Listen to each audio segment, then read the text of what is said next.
I'm Aaron, I'm Asia. and you're listening to Deadly Sips.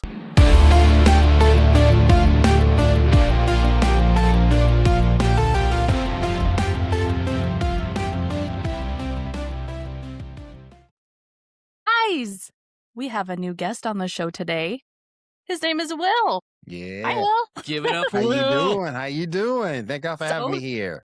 Thank you for being here. Will, tell us a little bit about yourself. I am a podcast host, and single dad, 3 beautiful children, podcast host of the Geek Gauntlet podcast and the Sports Report podcast. You can hear the Geek Gauntlet podcast every Saturday at 10 p.m. on Elite Sports and Entertainment Network, and you can listen to the Sports Report podcast every Monday night at 10 p.m. Eastern over on Wire to Wire Network. I love that so much. We had the privilege of being over on Geek Gauntlet podcast, and you guys, it's a fun time. That was so much fun. We just barely learned about Sport Report, so we're excited to check that out. Oh yeah, you guys are more than welcome to come on. Yes. And Aaron's like, I'm there. I am there. Bless. I'm definitely more in the football world myself. I'm starting to dabble a little bit more in the other sports, like the basketball, baseball, hockey. Mm-hmm. I have so many fantasy groups. It's insane. Yeah, he does. I can vouch. I do too. I remember one year before last, I was in like 70 groups. Oh wow! So that tells Last year I was actually in like 120. We're some sick people. It's man. a second family. I went through like a dark depression rabbit hole, and I just kept like drafting. At the end, I was like, crap, I'm in way too many groups. But my best year was probably 2024. Ended up winning I was in some jelly bean leagues. I call money jelly beans. I was in some jelly bean leagues, and I won like $500. Oh wow! It's like I won like $500. There you go. Then I went down to, but then I got humble because the 2020, the end of 2024, went down for it was more like an event, a fantasy football event. I went down with some real fantasy football players. Oh, boy, I got humbled like I don't know what. I think I won like 3 games against those guys. They were pros. And they did a real fantasy football draft at one of the hotels in Louisiana. I had to travel a little bit. Oh, But wow. yeah, it's like you see on one of the NFL draft shows. And they called out picks, and they had 2 people who were actually broadcasting the thing. Kind of like you guys are sitting right there right now. We had 2 dudes who were doing that and analyzing every pick, every draft they made. Gosh, those are some legit guys. It's legit, man. Well, I wanted to ask you, what made you want to come on a true crime podcast? I love true crime stories. I'm a huge fan of Law and Order. Huge fan of Law and Order. So that made me want to do true crime. Horror's good too. Don't get me wrong. But I'm susceptible to jump scares. We ain't gonna have no jump scares. It's always when they get silent before the stuff. That always gets me. I'm like, nope. The silence? It's coming, and bam. I'd rather it be noisy than the silent. The silent is what gives you. Yeah. So that's why. But Law and Order, I love Law and Order. Love that. Also, I kind of link it to old school like Spider-Man, Noir, Batman. Batman got some gaslight. So stories like that. I think that's so cool. Yeah. Well, welcome to the weirdo messed up club. Here we are, right? And we got quite the case for you today. She's been getting in this one. It's been, this is probably the most research I've done for an episode.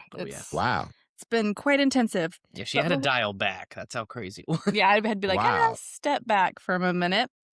All right, guys, before we get into it, we're going to do our little shameless plug of the week. As always, you guys can join us on TikTok, Instagram, Facebook at Deadly Sips Podcast. Our video podcast, of course, is posted on our YouTube channel, Asian Aaron. And if you want to come hang out with us, join us on Patreon. Right now, we are doing 50% off everyone's first month with the code Deadly Sips. Oh, yeah. Woo-woo. There you go. And of course, you guys, our Deadly Sip of the week. We pair each chilling episode of our podcast with a themed cocktail and mocktail. And our drink tonight is a Nutty Irishman. That sounds fun. Irish whiskey, cream, and hazelnut, comforting on the surface with a little weight underneath. You guys, we tried this last night. Sometimes we do it the day of, sometimes we do it the day before, and we tried it last night, and it was pretty good. It was good. Jason Corbett had already lost one wife. He was raising 2 young children alone when an American au pair entered his life, and then his marriage. What looked like a fresh start slowly fractured behind closed doors, because years later, in the early hours of a North Carolina morning, Jason Corbett would be found dead on his bedroom floor. And everyone in that house had a different story about why. Oh, man. So grab a drink Oh, and let's get into it. Let's do Let's it. go. Let's go.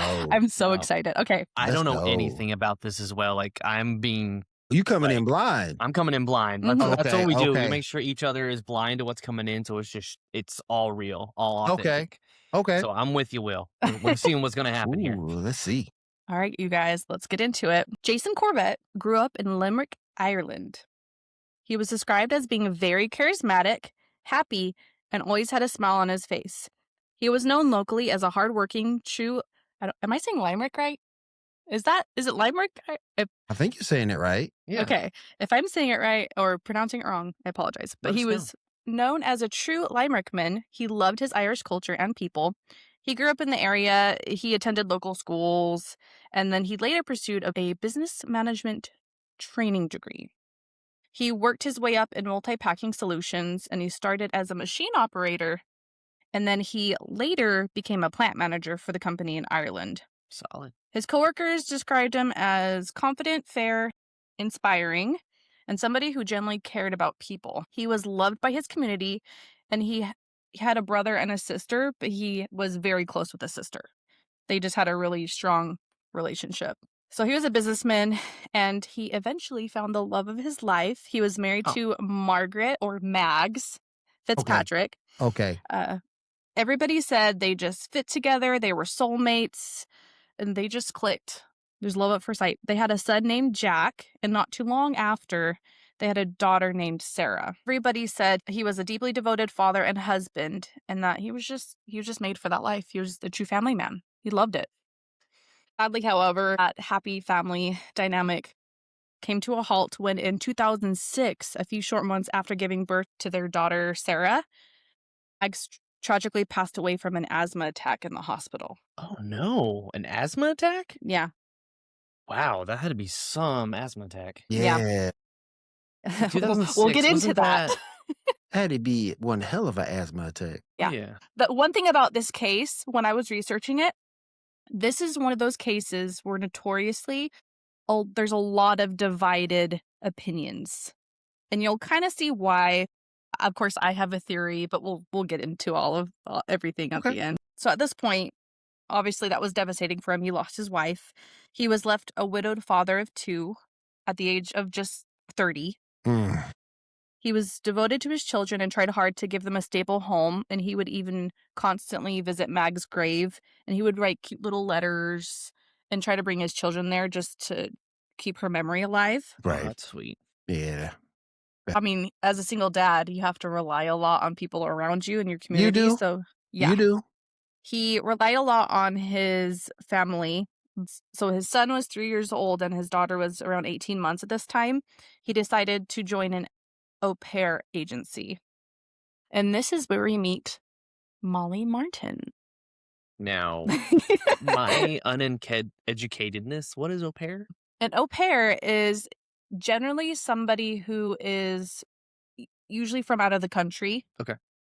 And they'll come and they're like a live-in nanny.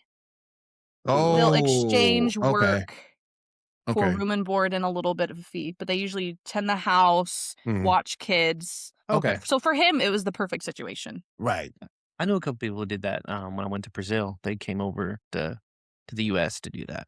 Yeah. Okay, that makes sense. Yeah, That's a lot interesting. of young college students love doing this. It gets them around. You can see different countries, different cultures, but also get compensation for it. Yeah, I mean, you probably have to worry about vetting the person nowadays, but back then, you'd probably be fine. Yeah, you'd probably be Back fine. in the day, it was like, oh, let's go. Yeah, let's go. But nowadays, you gotta vet the person. Oh, yeah. Yeah. Got to. Background check, everything. Yeah. Oh, But yeah. even back then, he used an agency. So, like, you would go, you would have your own profile. The agency would do background check. Even in back, Credentials. yeah. So back then, Yeah. it was even, at least what he did, he went through an agency. So it was very, That was what's the smart. word? Yeah. It was just smart. Yeah. So let's talk a little bit about Molly Martens. Molly Martens grew up in Knoxville, Tennessee. She was described by family and friends as social, smart, and stubborn. And her childhood reportedly included typical activities like singing, dancing, participating in events like ballet recitals. She was very good with children and loved being around them. In her 20s, she went to Clemens University in South Carolina and had aspirations to become a doctor. Oh, okay. She was in pre-med, and apparently there's a lot of different things, but when I was watching an interview from her about this time, because she abruptly left college, and she claimed she was engaged to a man, and she reportedly got pregnant and had a miscarriage and kind of decided she got a reality check and was like, I don't want this to be my life. I don't want to be married to him. Mm-hmm. And apparently that's when she just decided to up and leave.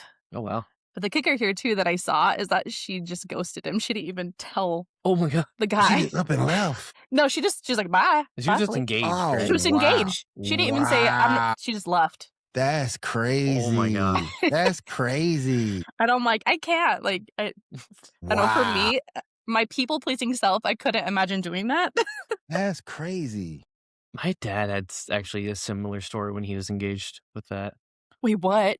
Yeah. So Wait, tell. Do my dad. tell.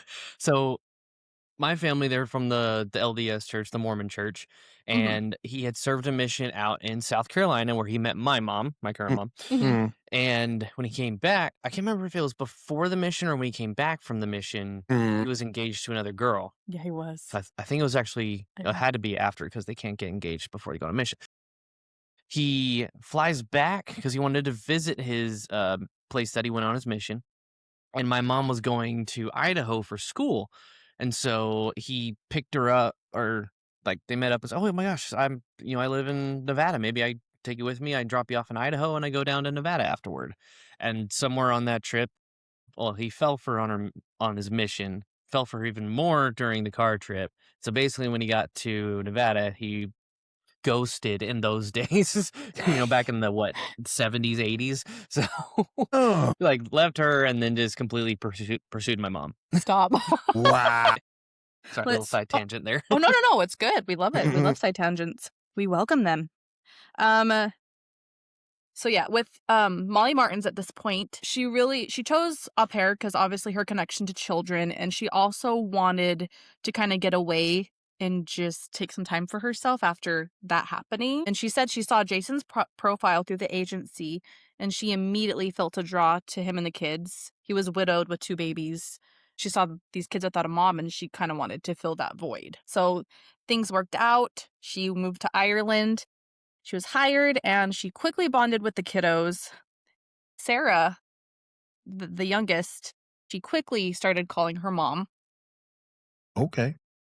Her and Jason's professional relationship quickly turned into a romantic one. Oh, of course. Of course. That's how it works. Of course. Getting with the I mean, you have works. a single man with a single woman in the same place. Yeah. And you got kiddos who love the one. It's just, Yep. it just It just they were a works. natural fit. Oh, yeah.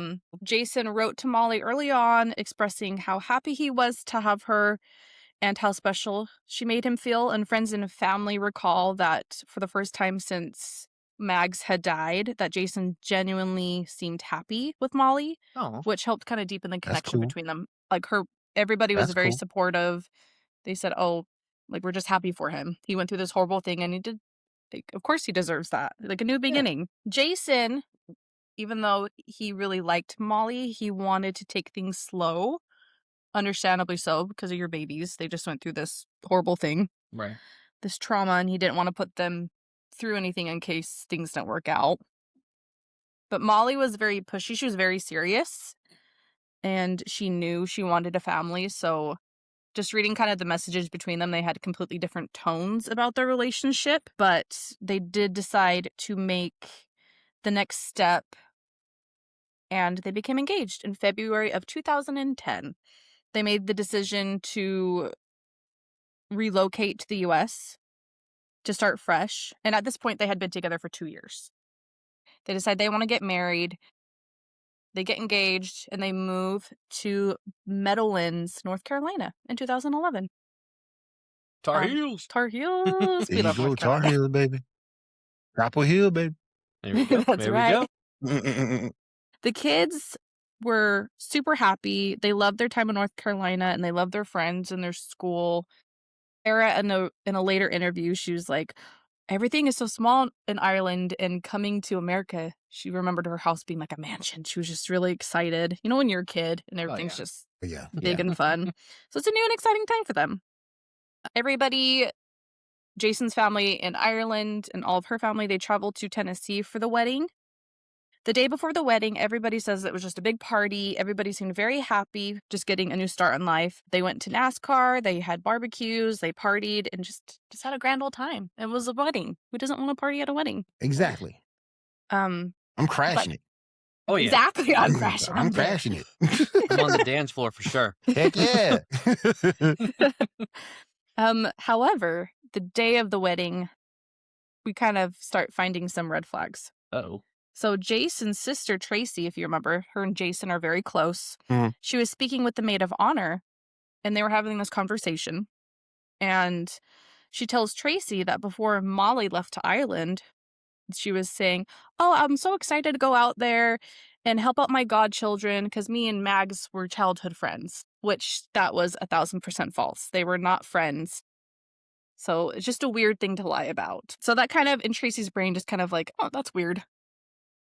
And supposedly there were several wild stories that Molly used to tell. There was one instance where in North Carolina, they were at a book club with several people she knew, and they knew the whole situation between her and Jason. And she told this elaborate story about how she gave birth to Sarah, which didn't happen. What? Okay. Which didn't happen. It's weird. It's not only weird that's that, but there's people there that knows the situation. You're lying in front of people that know that. That takes it to another step, which is just weird. Yeah. Lastly, there was another incident where growing up, she would always make up a story about having a sister that was dying of cancer.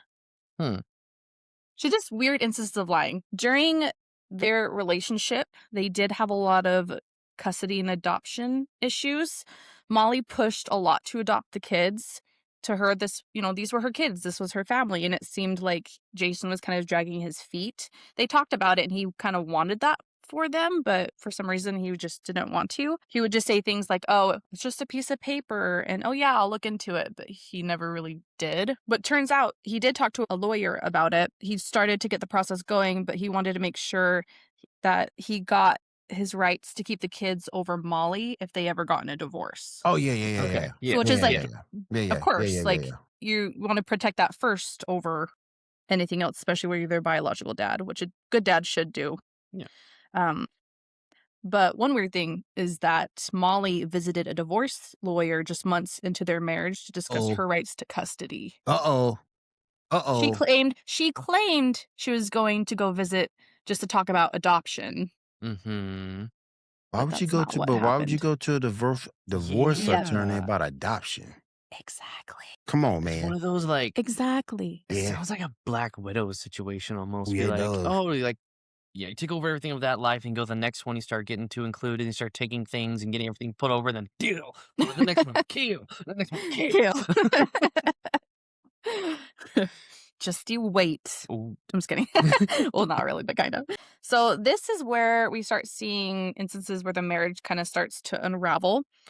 There was an instance where Jason and Molly were at a party the Friday before his death, and she was seen belittling him, calling him a fat ass, saying that he must have taken all the nutrition from his twin because he looked like he had eaten for two. Jeez. Very rude.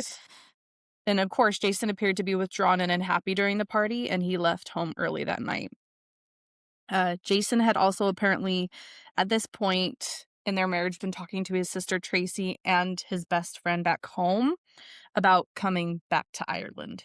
Oh, okay. He had been missing life back there and insinuating that his relationship wasn't going that great. Molly, she spoke with a family friend who was an attorney about there were some abuse allegations here, like some domestic violence in the marriage, and she went to talk to a family friend who was a lawyer about this, and the lawyer recommended that she start documenting everything, which I've heard a lot with moms to just document anything. So she set up recording devices in the house.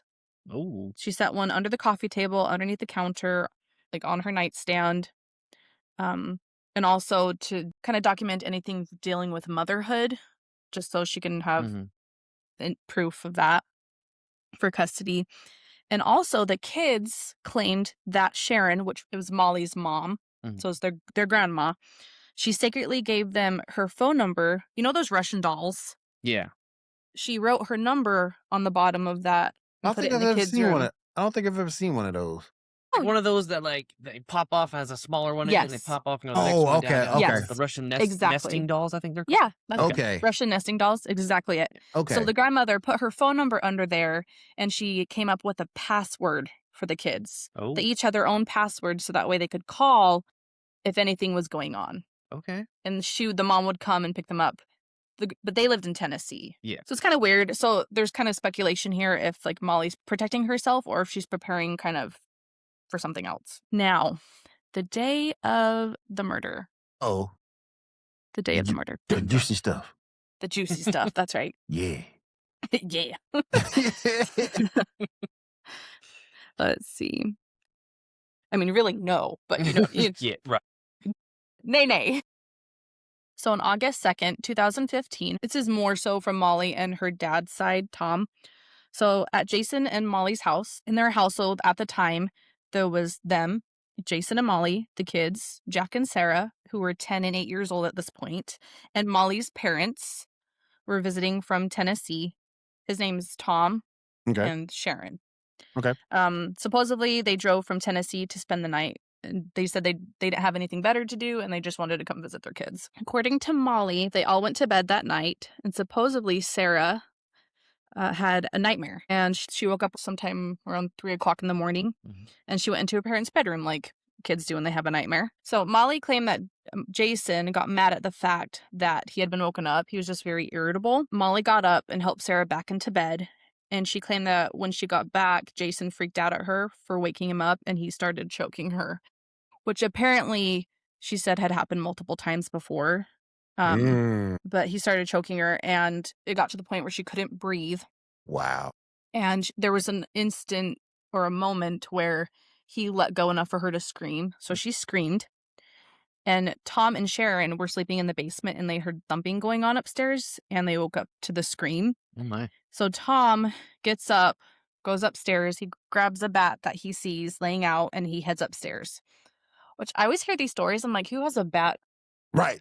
Just laying in the house. So I'm like, wouldn't Who's the got bat a bat be like right there? I know exactly. I'm like right there. I mean, I don't have a bat people right feel here. like they do. Like they have some kind of defensive thing next to either like their door or like on the side of their bed. Well, he was visiting. That's true. He was visiting the basement and he said he just saw it laying around and he grabbed it and went upstairs. Okay. But I'm like, I would think it would be like in a garage or something. Right. But so Tom claims that he entered the bedroom and he sees Jason choking her and he says, I'm going to kill her. And he starts dragging her to the bathroom. Tom strikes Jason with the bat. And Jason tries grabbing the bat, which he kind of let go of Molly at that point. Molly gets away, and she hits Jason with a cinder block that was on her nightstand. And your nightstand? Wait. What the hell? A cinder block on a nightstand. Yep. Who has a cinder block? Exactly. That was my literal note says, who the fuck has a cinder block sitting on her nightstand? That's some Batman prep time for you. Good Lord. I mean, I was in a different country in 2016, but I'm pretty sure I don't remember in America there being some kind of weird trend that you would keep cinder blocks on your nightstand. No, we'll get into. She gives a reason why she had the cinder block, but I'll get into it later. Oh, it's just man. like what? It doesn't make any sense. It's weird. So Tom hits him in the head several times with the bat and he collapses. Tom says he went to go call 911 and you can listen to the 911 call. And when the paramedics got there, Jason was pronounced dead at the scene. And at face value, this sounds like a father saving his daughter, but the story does not survive scrutiny. I'm like, I mean, yeah, the thing that beats me, I could understand the bat, but the cinder block The cinder block make it kind of, Exactly. That like, makes no sense. Makes no sense. Now, you had apparently recording devices everywhere, so let's see that. Yeah. Exactly. Oh, yeah, that too. So just to gather, where are your thoughts so far on the case? Oh yeah, she fucking killed him. Oh yeah, she did it. And He did it. somehow the father was in on it. Yeah, yeah. Had to be. Mm-hmm. Yeah. Everything was just too laid out and orchestrated. But yeah. You Yeah. know? Either that or like she broke down and like told her dad. Mhm. And of course, a dad being a dad, he's gonna be like, "Oh, I guess I will have to lie for you," and we just come up with this crazy story. Yeah. That's my theory. Oh, there's so much. And a dad will do that for his daughter. Oh yeah. So Oh, yeah, 1,000%. yeah, dad will do that for his daughter. And like I said, I'd it's kill just for my daughters. and it's like it's just too laid out with the recording devices, the batch there, the sender. It's just too laid out. You know, kind of like an SNL skit. Just Yes. too laid out. My one thing too about the recording devices, because they never bring it up, but I'm like, if you had recording devices, wouldn't you like? Do you not have them the night of the murder? Would you not be able to pull them up? Because she said they were activated by voice. Mm-hmm. So I don't know if she took them down at this point, but for some Mhm. reason they're not mentioned here. But she brings them up way later after the fact, which I'll get into. But anyway, Because she Okay. couldn't catch a story, so she got the other one, but that story is starting to counteract one. So Yup. Yep. let's see what you do here, Molly. Yup. Mhm. So this is kind of where I'm going to stop part 1. Because part 2 is where all of the info is. There's a lot more info in part 2. Catch next time on Dragon Ball Z.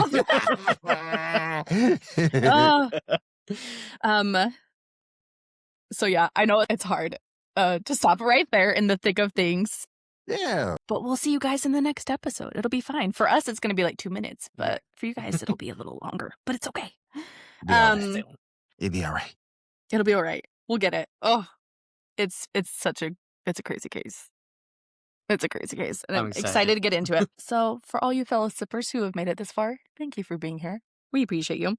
And obviously, thanks to Will for hopping and being here. We'll just end it here and sip carefully.